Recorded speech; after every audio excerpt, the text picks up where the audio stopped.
they were engaging, they were exciting, and they were on a mission.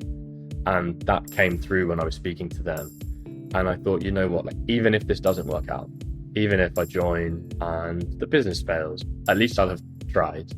And I'm pretty sure I will learn something. I've seen leaders over the years in various companies struggle with that, because it does eventually just drag you down if everything is resting on your shoulders, and you need to hire the right people around you who are going to share the load and help you to continue to build. Going from an intern, a junior who is just green behind the ears and here to just learn.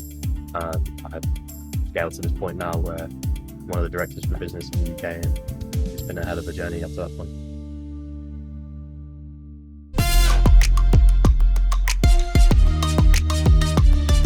Welcome to Bubbling Out, where we're popping the norms of leadership and creating new, sustainable, powerful ways to lead. This podcast is your sanctuary for discovering how to lead with resilience, manage change adeptly, and handle stress effectively. Join me for a series of breakthrough conversations, practical tools, and mindset tips, and a peek into my weird and wonderful life as a leader and entrepreneur. All aimed at helping you lead without compromising your time, energy, values, or lifestyle. Hello. Hi, guys. Now, I have recorded this intro multiple times now, and I keep losing my train of thought, so ADHD brain here is hijacking today. But I wanted to jump on here and just do a well-deserved intro for this podcast, for this episode, with a guy called Rory, who has a company called, well, he doesn't own the company, but he is a huge player in this company called Turo. If you're in the UK, if you're in the US, big players there. They are a car sharing company. So basically Airbnb for cars. If you've got a car sitting there in the drive or in your shared courtyard like we did, and you're not using it, why not rent it out to someone else who actually needs it? Why not make use of it? So he's a guy who took a huge chance when he was younger. He turned down the Big Four. He turned down consulting at a young age as a graduate, and he dove straight into the startup life, setting up one of the first car sharing company headquarters in the UK. He's really cool, but we didn't really talk about the tech. We didn't really talk about the cars as normal. When I have these kind of people on, we talk about them. We talk about their experience. We talk about everything that they've been through up until this point. And this episode, guys, does not disappoint. We went into those moments when he didn't think that he'd made the right decision. We talked about how he's had amazing role models in this company and how he's created culture here. And we really just talked on the topic of remote work versus being in a office together, because at the moment, very topical. How are you more productive? How should you build a company? Like, is remote first the best way? Will it create the results that you want? We went down that angle, that route. Nothing of that was on the plan. As usual, I'm going to stop prepping for these conversations, honestly, guys, because they always go in different directions, but I love it and it's all relevant. So Rory is coming on the show today. Welcome, Rory. How are you doing? Hi, Emily. Great, thanks. Do you have to get up really early to go to the office? I actually don't. We're a US company, so most of my working day, pushes into the evening because I have to connect with colleagues in San Francisco and in Toronto. So I tend to be more flexible with the way I use my time, and it's actually something that we share with the team. Is we trust people to. You don't have to stick to a 9 to 5. It's a very archaic way of thinking about doing work. It's much more effective and much more sustainable to manage your time, the way that suits you. And for me, because I know today, for example, I've got calls at 7 p.m. and 8 p.m. I actually aim to get into the office for 10. And then that meant in the morning, I had a bit more time to sleep in or go to the gym or, catch up on things. So, yeah. So you can work with your energy. No, I don't get up that particularly early. I was going to say that was always because I have friends who work in corporate, and I have clients who work in corporate banking, actually. They're on the call with me at their 6 a.m. I don't know how they do that. And so my brain just doesn't click in. When does your brain click in? Honestly, my brain is at its peak at about 11 p.m. for some reason. I have this thing, my partner refers to it as my power hour. where at like 11 p.m. I can actually just get up my laptop and I'll just, it's probably not very healthy, but it's just when my brain seems to kick into gear for some reason. The mornings, I'm just nowhere to be seen. I just cannot, like, I'm just not firing. And that's just, I've desperately tried to fight against it, to become a morning person as, the years have gone on, but it's eluded me this far. Yeah. Well, to be honest, there's like scientific reasons around this, and it's to do with circadian rhythm, it's to do with your past experiences, it's to do with your body DNA, genetics, all that kind of stuff. There's so many reasons. And I can't remember the exact model, but there is a model and it relates to different kind of animals. And I'm like a lark, so I'm much more productive in the afternoon. So like 1 p.m., for example. And also like you, 10 p.m.-ish. Like everything comes back online again and I can just work and like really focus. So it's whatever works for you. However you manage your energy is really good. Yeah, absolutely. And that's something that, I don't think you can force onto people either. Like, I'm very keen to make sure that anyone within the team is able to work around their circadian rhythm, right? Like, it just makes sense. You want to get the most out of someone, like give them the freedom to work when they work best, to get the most out. Yeah, definitely. We're going off on a tangent, but I would just want to ask you on this because it's a topic at the moment, right? People are trying to get people back into the office, especially in the UK and the US. And how would you know how you would interact with the team who are all on different timelines? Like their whole day is completely different, like productive at different times. Like, how do you actually manage that? Yeah, that actually is like a challenge that we have too. We have a fully remote working policy, so people can work entirely from home if they want to. They come into the office. We try and encourage as many days to come in as possible. But you're right, there are days where we're all, asynchronous and working at different points. A huge part of it's trust. You have my trust until you lose it, is the philosophy. And I have a huge amount of faith in like everyone that we bring on and everyone who's working in this team, that they are working towards our objectives or our goals, or the sprint work that we've like agreed on and prioritized at the beginning of the week.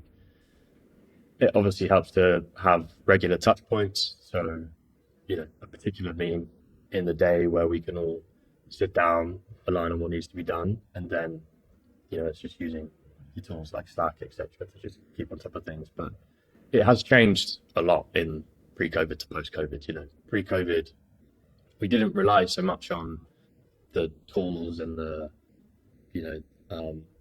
CRMs, etc., to help us track how our project's performing. Is everyone like delivering on the smaller goals and the smaller objectives that ladder up into the bigger ones? Because we were all there in person, so we were all just very conscious of it as a smaller team, all working in the same room every day. So that has been like a shift, but it's it works. I don't find there's a productivity loss from it.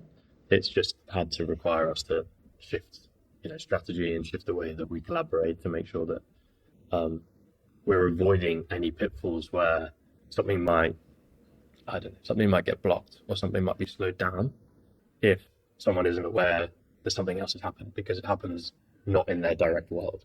So yeah, changing the way that we communicate and collaborate, but I think there's some great tools out there and like we've managed to figure it out. It wasn't an immediate there wasn't an immediate solution, but over time, we figured out better ways to work together to collaborate.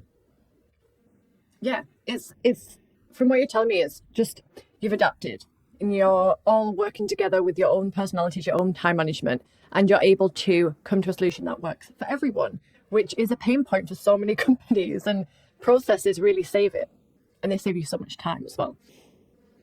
Yeah, for sure. But they also don't replace it, right? Like I'm a very strong believer that I'm a strong believer that to do your absolute best work, you need to have at least 3 days a week where you're together and you're working together.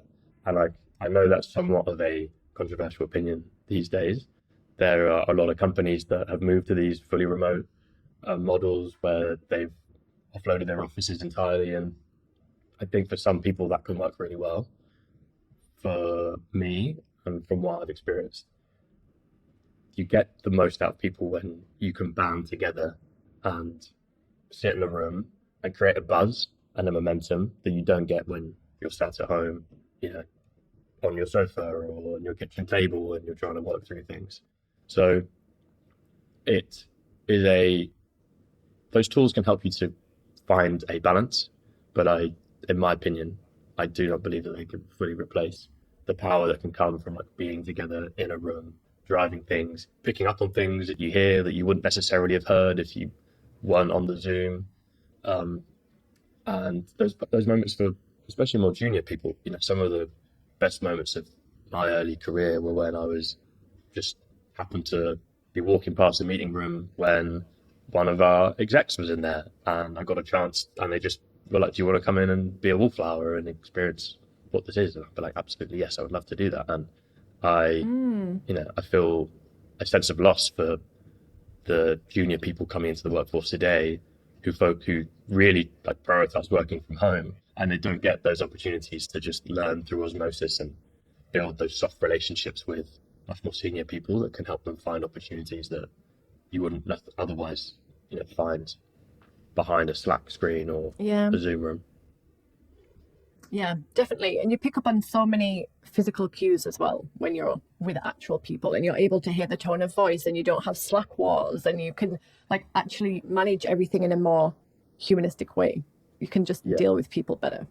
Yeah, completely. I agree.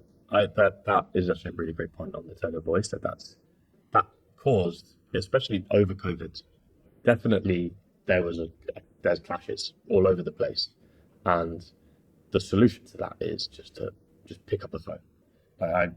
Multiple times I would have like members of the team come to me and be like, I'm in like this person's not being collaborative, like they're really frustrating me, and then the other person would come to me and be like, they're not listening to what I'm saying, blah blah blah, and it's just because it's very hard to get you cannot get the tone across by writing it in text on a screen, and so I would immediately just call them both and just get on a conference and talk about it, and it solved it 100% of the time.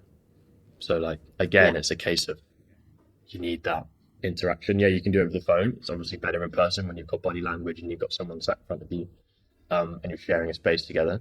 But yeah, it's difficult to just exclusively exist on a text-based, conversational relationship. Yeah, it doesn't work. Like I really struggled. Well, I've been remote my whole entire career, apart from when I was like 19 or 20 when I first started out in tech. And you have to learn how to do it. It's like a skill set that you require, and you have to learn how to create interactions that actually work and flourish and communicate really well, like mindfully. And I know that when I first stepped into roles where people couldn't reciprocate that I really struggled. Like I really struggled when people were using short messaging in Slack. And I was just like, can we just have a call? No, I don't have time for a call. So it's like, it comes from both ways. You can have one person who's really collaborative and really wants to be on a call, but then you do have other people, more technical people usually, who are like, it doesn't need a call. Like we can just text, and you just get nowhere. Has that ever come up in your company? Yeah, I think it has, but it's interesting that is the path that you've taken, Emily. Like for someone who's been remote for so long, that you've got to a point where actually you're you've created a business and a platform where you actually do have engaging long form conversations and experiences with people. It's almost like you found the extreme end of being able to connect with someone without having to be there in person. Unfortunately, like every meeting can't be a podcast conversation where we really like dive into each other's experiences.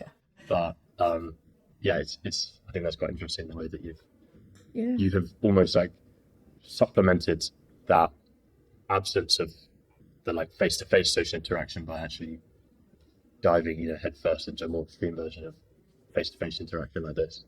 Yeah, that's an interesting point. I hadn't considered it in that way, but I think what I did a lot of was relationship building at the start. So like this is one of the foundations that I always talk to clients about, which is if you're going to go into a role, you need to build a relationship first. Especially when I worked in Southeast Asia, everything is relationships. You are expected. I worked for a big crypto exchange in China, and the expectation is that you spend like the first 3 months making friends. Basically, you don't have conversations about work. You don't make changes. You literally just build a relationship. And I think that's what really helped me, having that exposure, and being able to put that first. And I think that's why I was successful in my roles and why I built really solid teams, because I'd built trust on a really fundamental level. And then they got to know me and we were able to work on that remote basis. Some of the time I had an office, like I had an office in one of the roles, but actually no one got any work done, to be honest. Everyone was way more productive remote because everybody could, like, especially me, I had my own little department section. Everybody wanted to talk to me. And I was like, I'm not getting anything done today. I'm just going to surrender and like let everybody ask me questions. But I was like, thank God I can work from home tomorrow.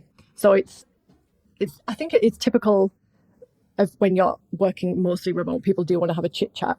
But I also think it depends on the industry and the role as well.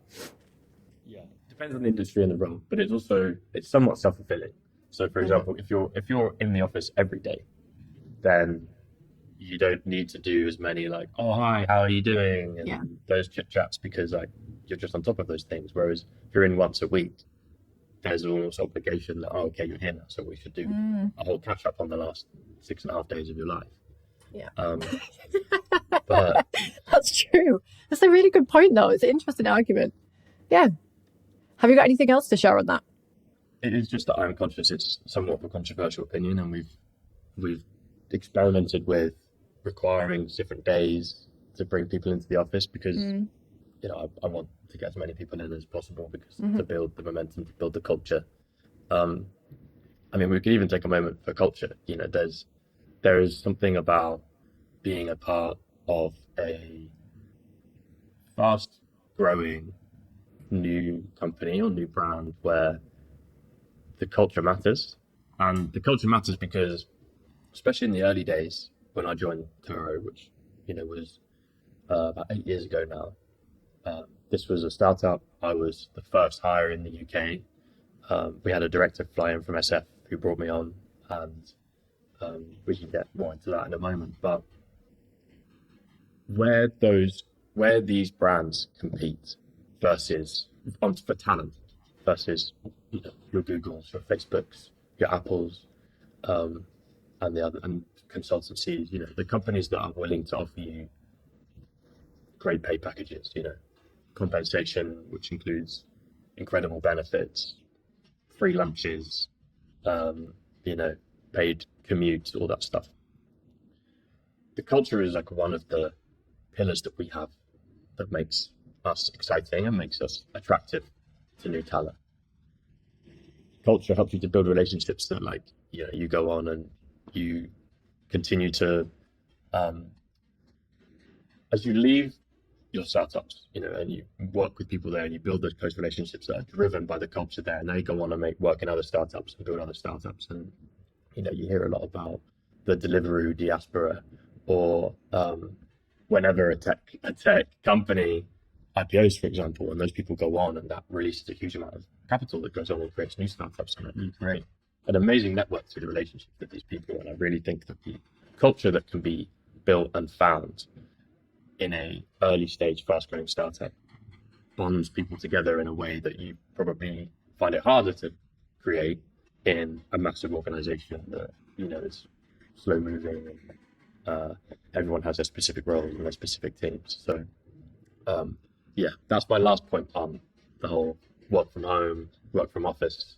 arrangement. Is culture is so important, and it's so difficult to build that when no one's in the office together. I do have friends who work at companies that will remain nameless where their offices are just ghost towns, and it kills momentum. It kills the sense that you're building something exciting and that you want to put 110% into whatever you're doing. And that is, I think, where some of these companies that have gone fully remote but with big workforces are going to struggle. And I think it's actually where startups coming through have got an opportunity to find amazing talent, because they want to appeal to people who want to be in a room and do things together. We're generally a sociable species, right? And I think that is, I think that's paramount to building an exciting brand where people want to work for you and put all their effort in. Definitely. I think on the topic of culture as well, you need to really have one core magnet, one thing that's holding everybody there. Like, why are they here? The why, for example. What is keeping us together? And I think I worked in the Web3 space, right? So crypto exchanges. And my favorite company that I ever worked for was Bitcoin.com. And this was like at the very start, like 2016, when crypto was like not as big as it is now. And the one thing that held everybody together was the founder. And the founder was so passionate about changing the world and actually putting things into place to make it happen that everyone was just so excited. Everyone's like, we are at the start of something huge. Like, we literally, the work we're doing is changing people's lives. Like, we can see it happening. And everybody was remote and distributed. There was no office. And we saw each other once a year. We all went to like, actually I did a conference cruise, random. We had like a retreat, and then we all went off again. But seeing each other in person was as if you would see, it was like a family member. I know that's quite toxic, but it was as if you'd like seen each other yesterday, because you had such deep, strong connections around this one topic. So I've seen it done in that way as well. Like, you can create the culture in terms of the physical office and the benefits and all that kind of stuff, but you can also create it around the why and the consistent message.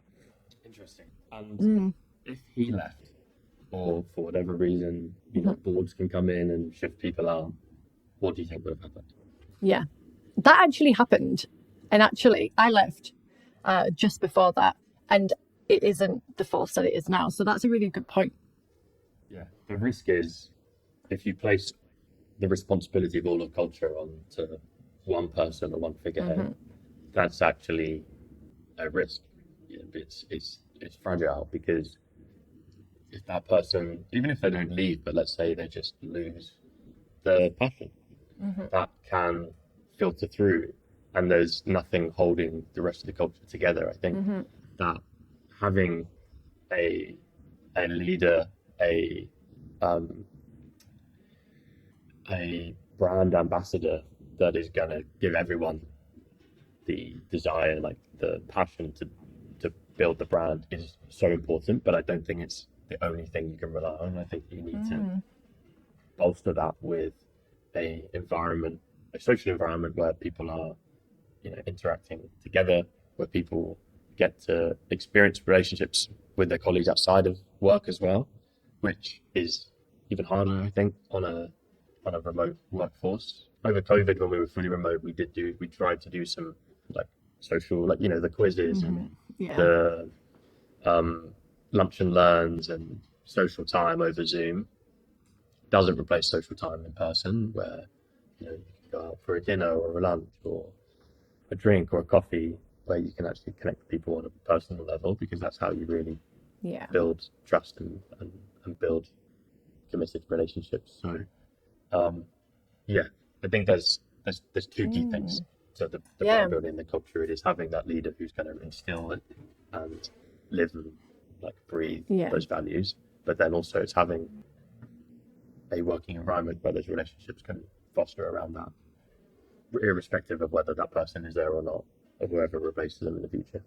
Yeah, because you need to protect the business as well. It's true. It's like, how would a leader then in that situation, the founder, for example, he's the one who's brought this business, built the business, and he's lost the passion, he doesn't want to do it anymore. How does he transfer that? If say they are a distributed team, how would he transfer that to the company? Like, that's a problem or a challenge. Yeah, I mean, that's the magic question. That's interesting.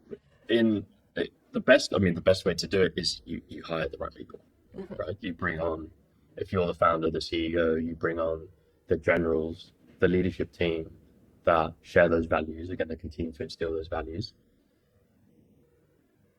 It comes from the top down, in my opinion. You can't rely on the junior people, the interns, to come in and like bring a culture. Like, it has to be, the tone has to be set by the leader. And Turo's CEO does a really good job with this. He's based in San Francisco, I'm based in London, but he creates a culture from there across all of our offices in Australia, in France, in Canada, where people know that this company puts people first. And he does that by being incredibly transparent about everything.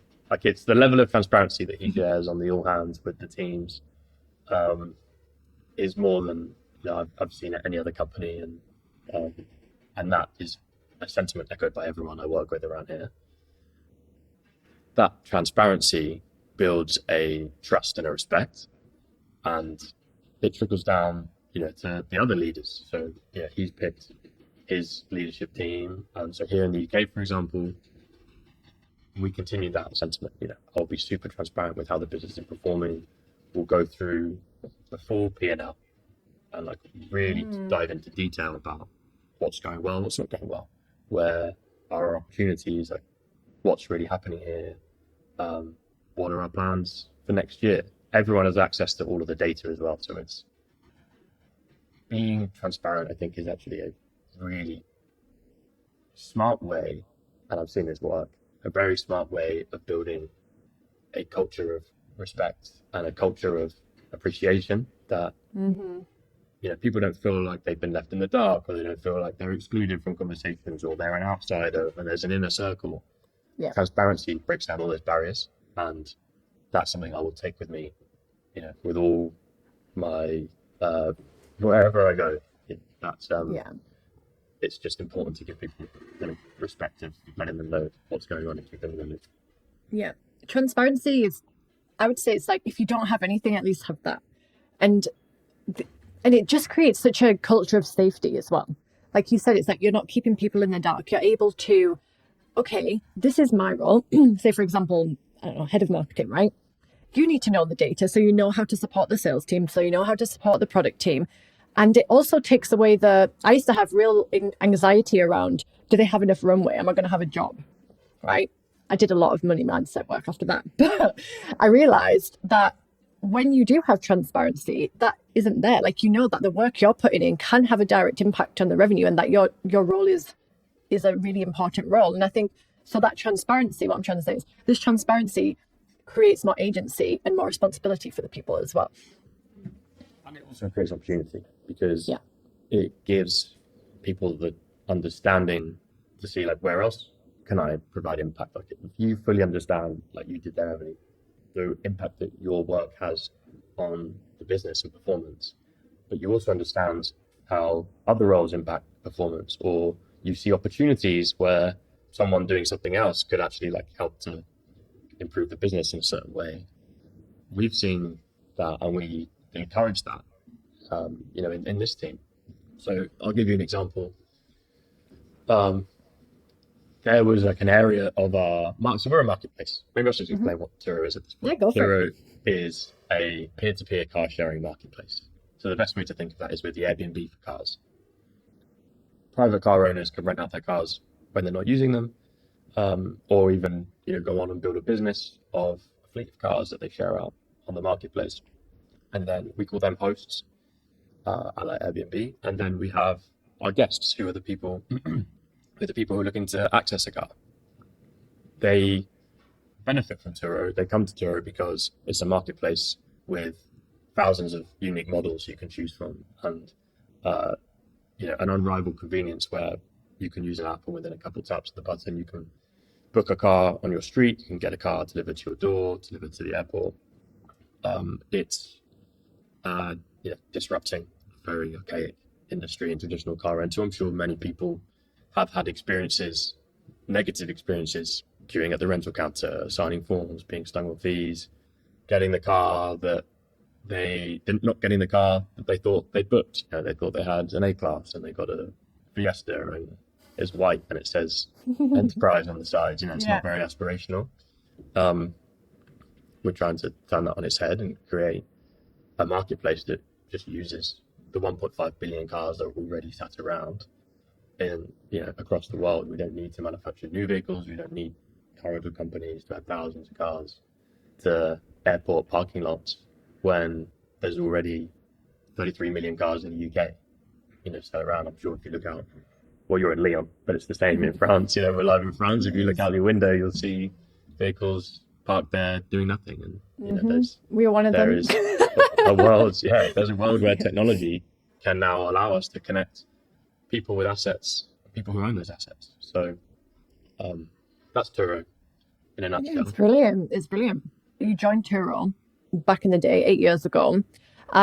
Is there any point in time along that journey that you would like to go back to and give some advice to yourself? And if so, what would that advice be?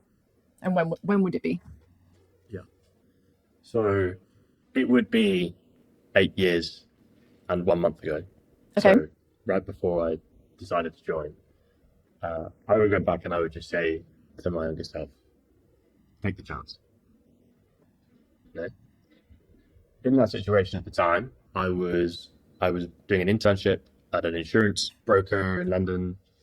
I was applying for grad roles at the big four consultancies. I thought this is just how, the path I'm supposed to take. Right, I go to school, I do my A levels, I go to uni, I get my degree. Now I become a consultant. That was how it felt like the world was just pushing me, or society was pushing me to go.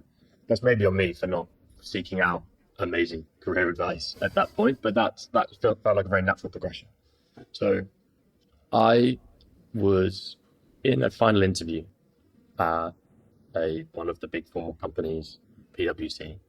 I had spent weeks prior doing the assessment centers, doing the online tests, rounds of interviews, desperately doing everything I could to try and get this job.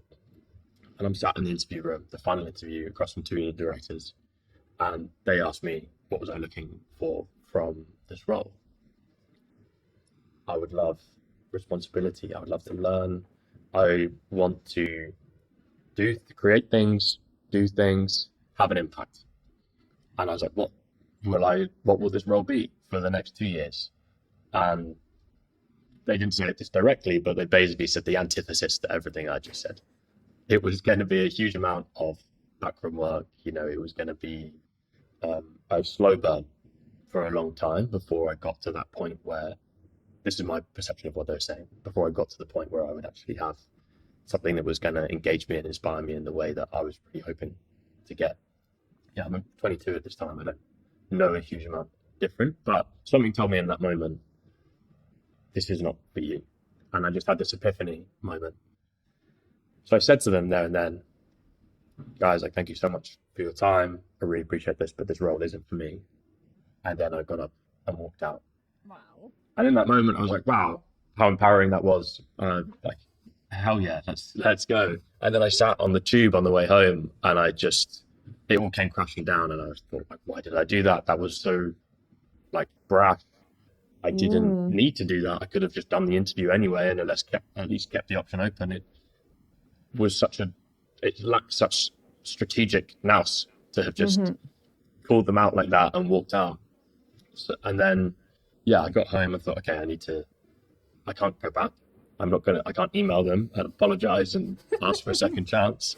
I clearly did it for a reason. So I did some soul searching. I felt that, okay, to really hit those characteristics, those objectives from a role that I want, I think a startup would be the world in which I could find those things.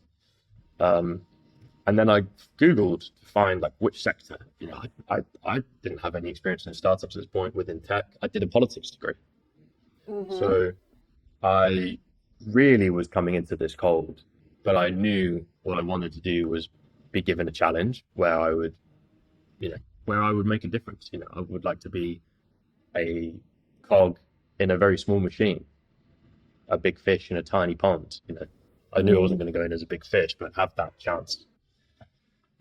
So I found a startup guide, or a report from PwC, ironically, that said mobility is the next big place. Mobility is the next, it's going to grow 10x over the next 5 years. Uber, is a huge driver of this, but there's all these other startups coming through that are going to be changing the way that people move, changing the way that people travel, the way that people access cars, access trains, planes, and that sounded quite exciting. So I Googled startups, mobility, London. Turo is the first one that popped up. Turns out they posted the job that day, so there's a bit of serendipity there.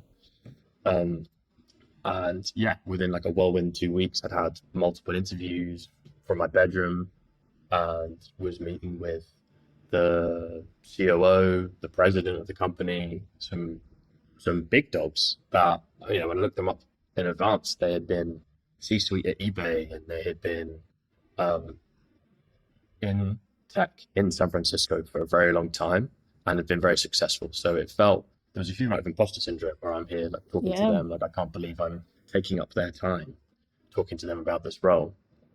But I'm so glad I did, because I've not looked back since the day they decided to bring me on. And I have learned so much over the last 8 years, going from, you know, an intern, a junior who is just green behind the ears and here to just learn. Yeah, I've scaled to this point now where one of the directors for the business in the UK, and it's been a hell of a journey up to that point.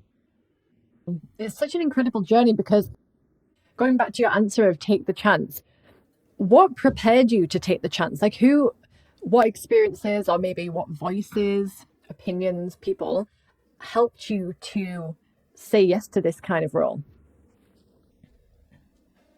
I actually have asked myself that question quite a few times over the years. I haven't got an answer.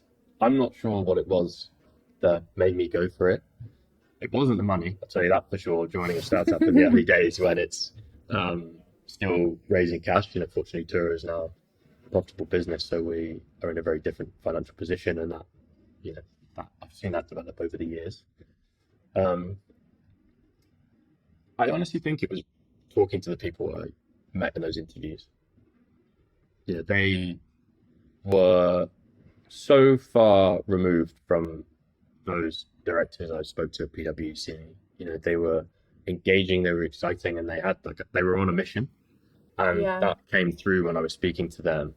And I thought, you know what, like, even if this doesn't work out, even if I join and the business fails, or I join and I learn nothing, or I join and we are unable to create something, like, at least I have tried, and I'm pretty sure I will learn something.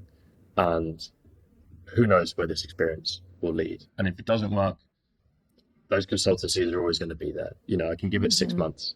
And I think that was it. I thought, I'll give this 6 months and I'll review how I'm feeling then. And all of my experiences I had in those interviews was only emboldened by my experiences being there full time for 6 months, getting flown to San Francisco, getting pulled into all these meetings. Wow. Yeah, it was such a steep learning curve, and I just didn't want to, I wanted to stick on the ride. I didn't want to get off the rocket ship. Yeah. But that's an incredible experience for a 22-year-old. Like, it's really, like, as an observer of this, what do you think gave them the trust in you? Like, what do you think helped them develop the trust in you? Who were you then to help them do that? Sorry, it's a big question. Yeah, it's such a good question. I remember one day the CEO came to London, and the CFO as well. They were meeting with investors, and they were in London for a couple of days, and we had a meeting. There was, at the time, me, another director who was in London temporarily to help set up the business. He was the guy who hired me. And I'm in a room with the four of them, and I cannot believe that I'm there.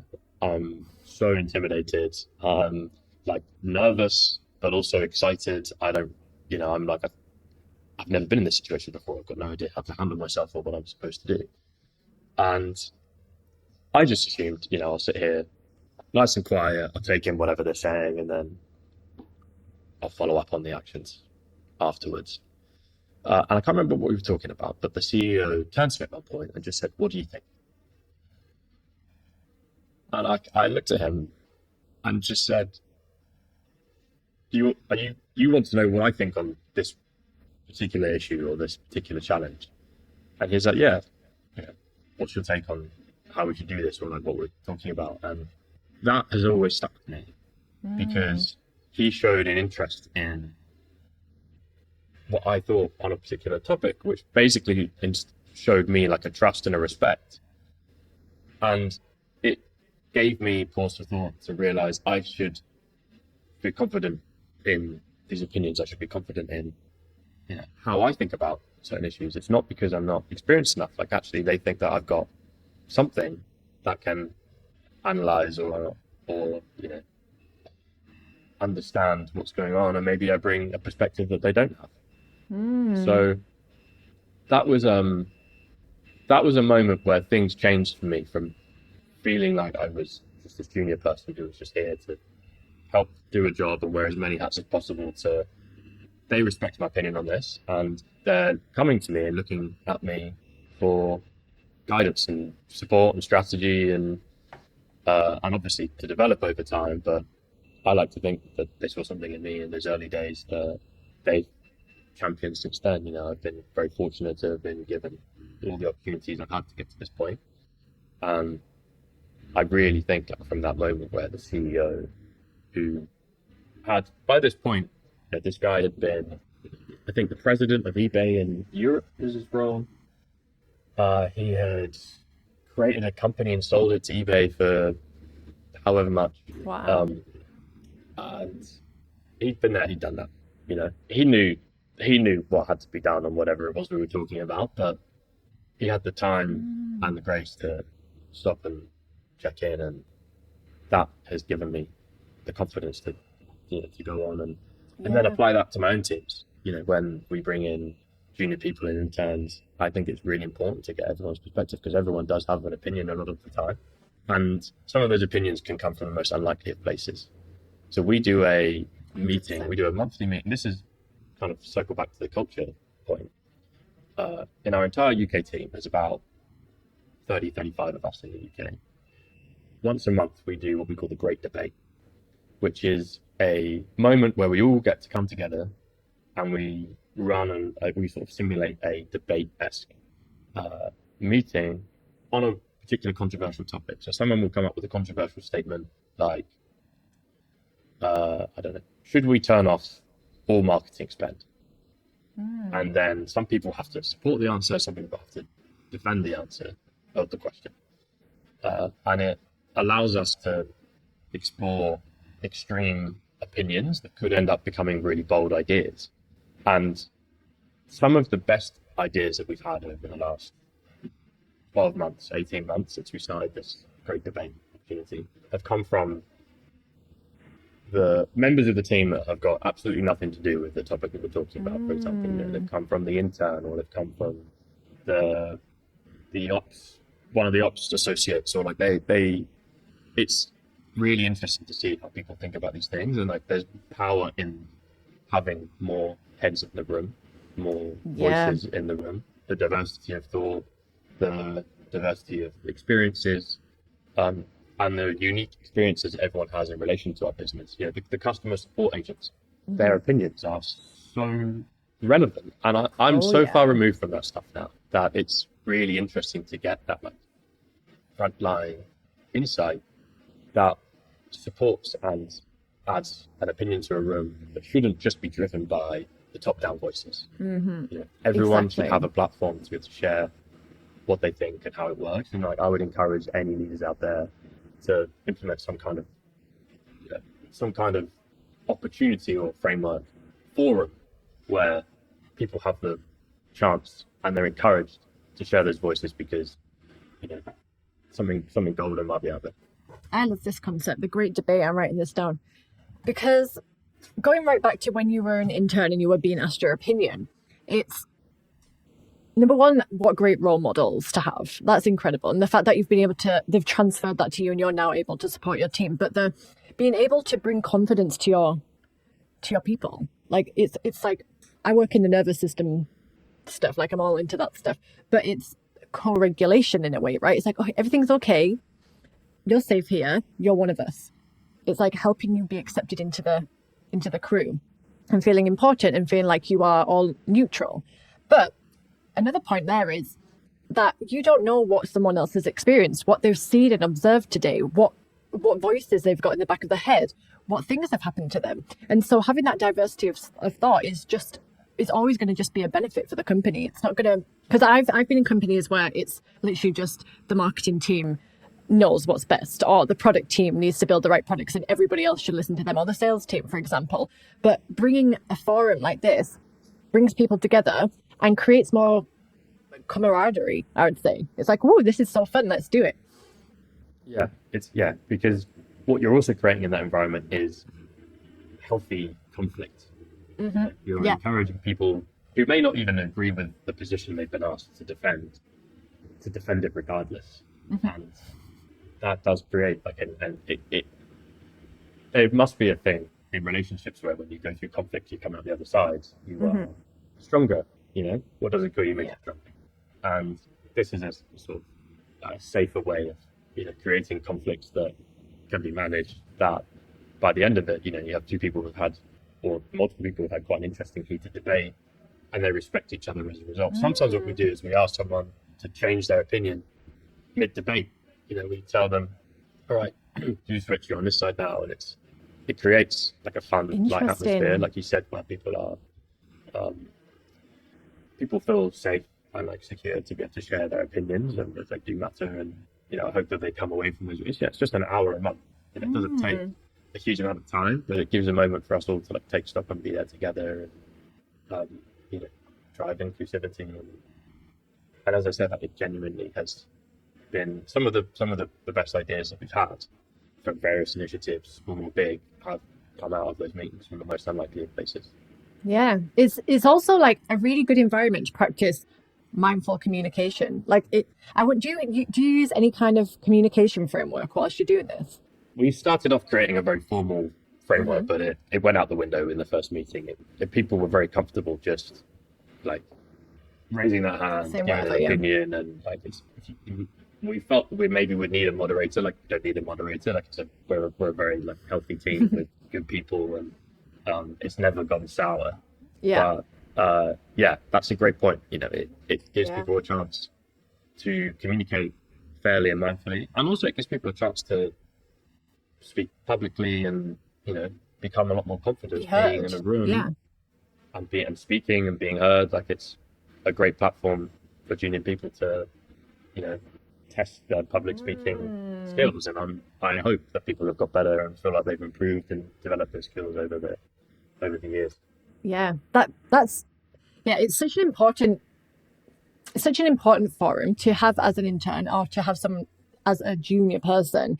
And the thing that I see quite often in the teams is communication is very broken, or one individual doesn't know how to communicate with a different person who's in a different demographic. And it all goes to shit, basically. Going back to the Slack wars, going back to that, I don't want to have a phone call because this person triggers me, right? But I think creating this kind of arena allows them to learn how other people communicate as well. They can sit and be the observer, right? I spend like half of my life with people, helping them to learn how to communicate better with each other. Because it's like with any relationship, if you can communicate, then there's no problem. Completely. And the skills that they learn in these meetings, you'd hope that, okay, well, actually, when we go on and we have real meetings where we're discussing topics that do matter, people have the understanding of how to communicate with each other individually, but also more generally how to get the right point across without getting frustrated, without getting having the blinkers on and being short-sighted on things, and being open and understanding to different opinions and views, ideas. I'm sure it brings more value than just the hour that we get to build the relationships together. I'm going to take this idea because my husband, he runs product for a company, and he would love this. I'm gonna go tell him about it. To bring more people together, especially really technical teams. It's like getting them to talk to each other nicely. Amazing. Well, I think we've been on here quite a while, and as much as I was going to ask you lots and lots of different questions, I think this has gone in a lovely direction. Amazing. Yeah, it's been a wonderful chat. It's good to get a lot of this off my chest as well. I'm sure have a chat with me on the podcast.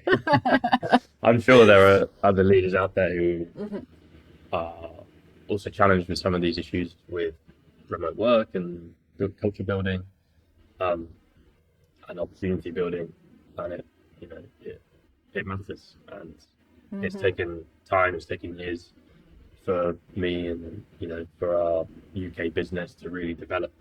How do we collaborate effectively with each other? How do we give people the right voice? How do we sustain a culture through a period of complete lockdowns and then a period of, the post-lockdown flexible working arrangements. But I think we've got to like a really healthy point. And Yeah. And I think ultimately it becomes a way to attract talent.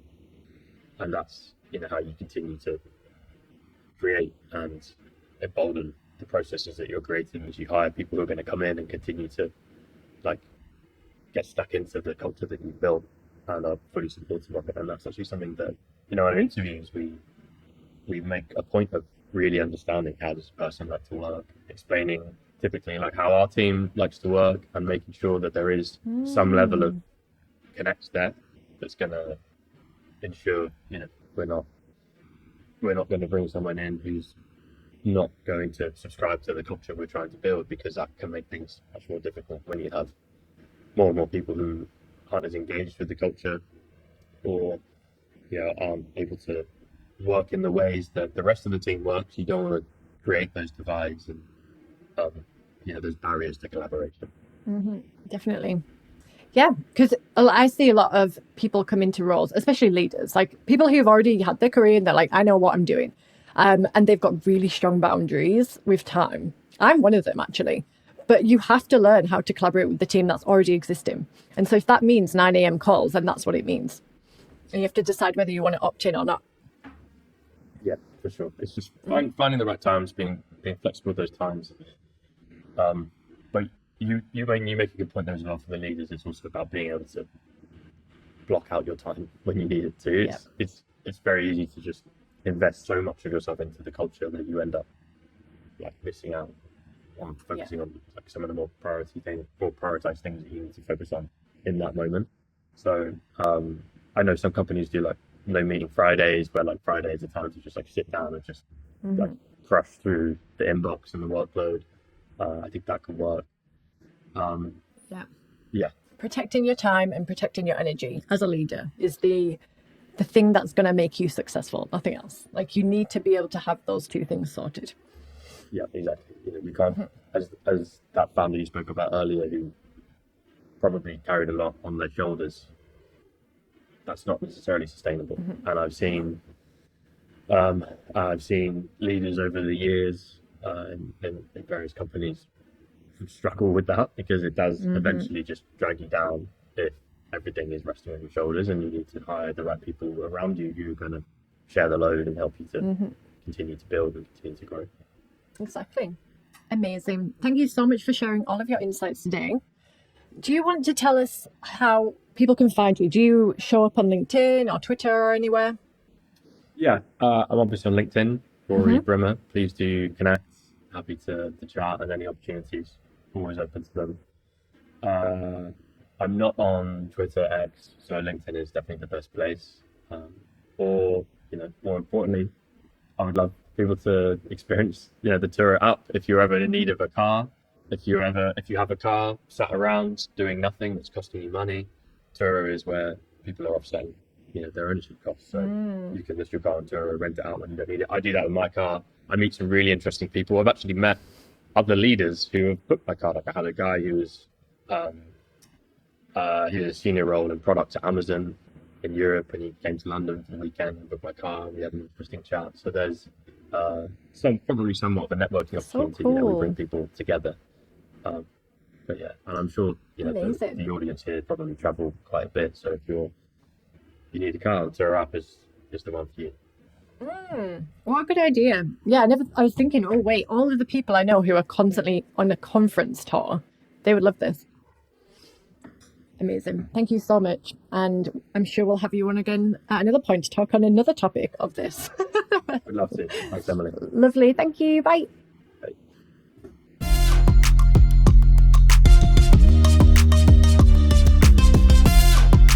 That's all for today on Bubbling Out. Don't forget to subscribe and leave us a 5-star review.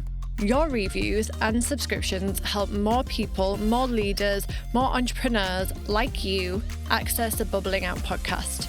Also, if you're on Instagram or TikTok, go and follow me, Emily Rose Delara Coach, for behind the scenes dog vids, somatics exercises, and me DJing sometimes. See you next time in the bubble.